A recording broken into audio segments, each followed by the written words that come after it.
So the first topic is police accountability. Alan, as a city council of Minneapolis vowed to defund the police as we know it and replace the police system with a new community-based model, can you tell us, are you in favor of the current approach that's currently being taken? And then also, what do you think should be the first step in ensuring police accountability for the city of Minneapolis and also the state of Minnesota? So it's a two-part question, Alan.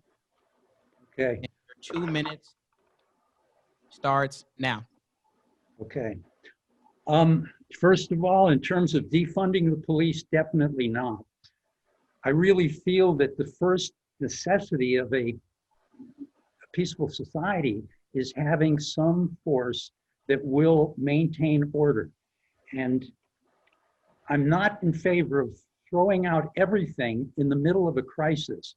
I think we have to look at what works. I think one regrettable thing is people look at what happened at 38th in Chicago and they go and pin it on, well, 4 people instead of just 1 person. And they go and pin it on the entire police department, which to my mind is grossly stereotyping and totally unfair. And in fact, when we have people like the governor and many public leaders go out and say things and use words like killing or murder, it seems to go against our whole idea of presumption of innocence and looking and hearing all the sides and all the cams, the video cams, and then making a decision. So no, I don't want to defund the police. I know that some people are saying we ought to reallocate budget. That's always a consideration, but I wouldn't hand it to untried institutions to do most of the work. And I think that what we've seen in the last several months shows that there's been a breakdown of order because we've disrespected the people who we normally depend on to maintain the peace and the order with all their problems. 90% of them are fine, 95, 98%. But to go and blame everyone, please. Thank you, Alan.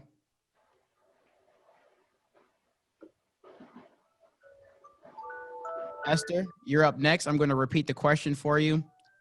So as a city council of Minneapolis vowed to defund the police as we know it and replace the police system with a new community-based model, can you tell us, are you in favor of the current approach? And then the second part of that question is, what do you think should be the first step in ensuring police accountability? Your 2 minutes will be starting now. Thank you very much, Elijah. So yes, the City Council of Minneapolis did make a big show of saying that they wanted to reallocate funding for police. I'm definitely in favor of that approach of reallocation. I think it's time that we look at public safety as a way to make sure that we are keeping all of our constituents safe. That's what everyone wants at the end of the day.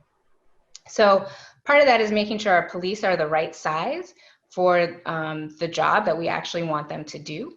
But when it comes to other jobs like traffic stops, mental health type issues, domestic violence issues, we know that there are other organizations that have better capabilities of doing that work. We've also known from police officers that that's also the type of work that they want to step back from so they can focus on specifically crime intervention.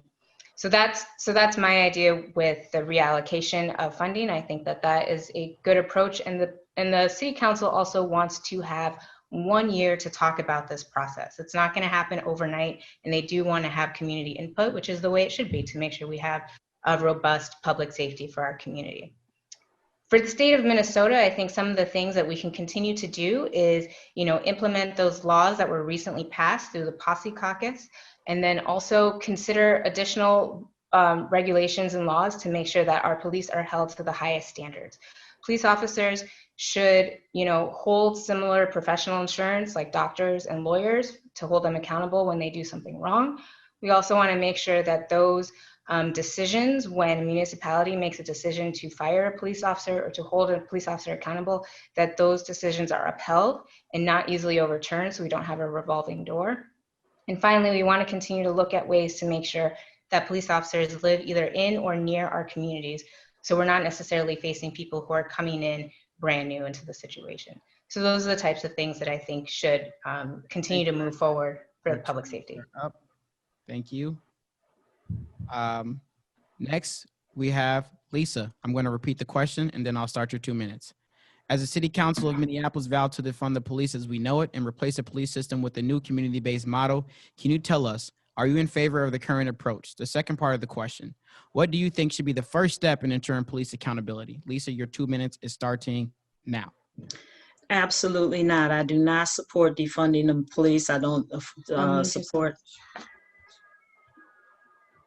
Absolutely not. I don't support defunding the police.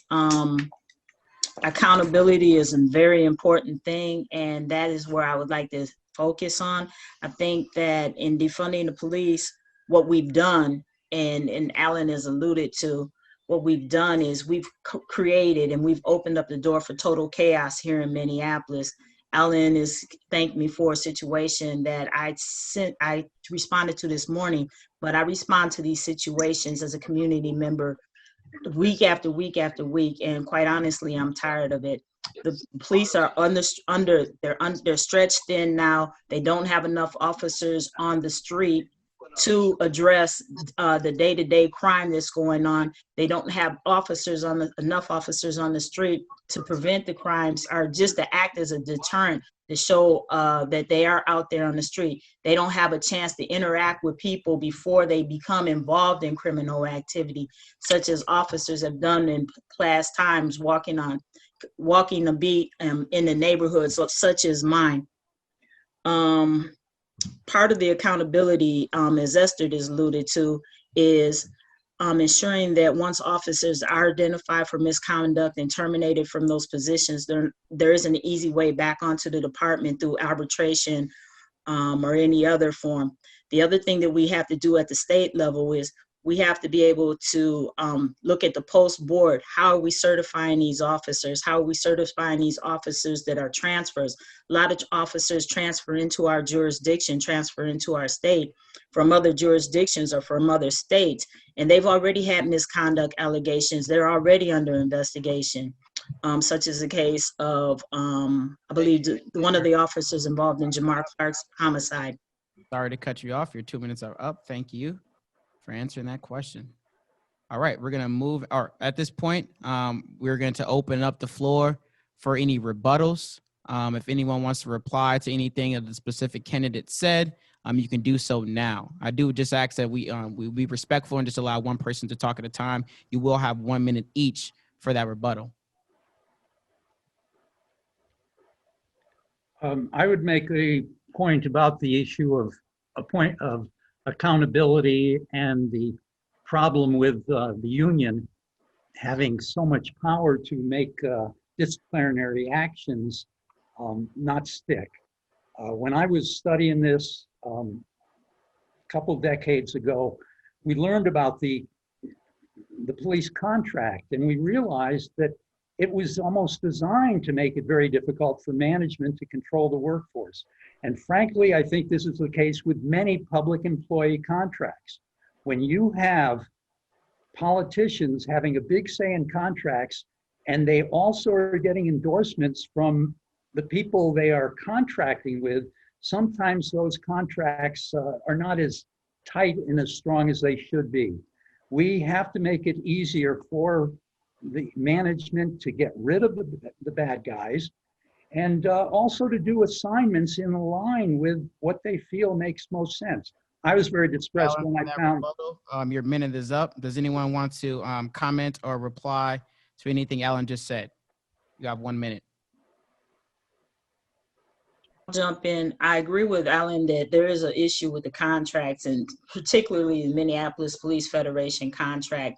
That does need to be relooked at. That does need to be renegotiated. We have to make sure that we're protecting officers, but we also have to make sure that there's room to get rid of officers who have abused their positions and been a detriment to the community.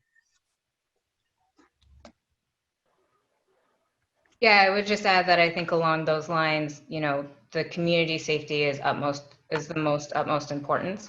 Making sure that we have the resources to support people in getting housing, jobs, education, things that keep people stabilized. So then that way, you know, hopefully it makes for a much safer situation for everyone involved whenever there's an incident. I'd like to go ahead and say something else, though. Esther talked about officers not responding to domestic violence calls. When more police officers are killed responding to domestic violence calls. Make no mistake about it, domestic violence is a crime.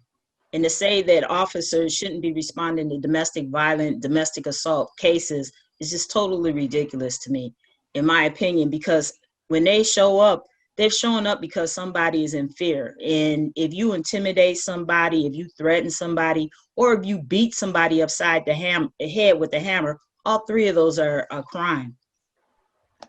Actually, one of the things that I've Well, wondered. Alan, before you jump in, can I just respond? Go ahead, Esther. I'm gonna give you seconds. Go ahead.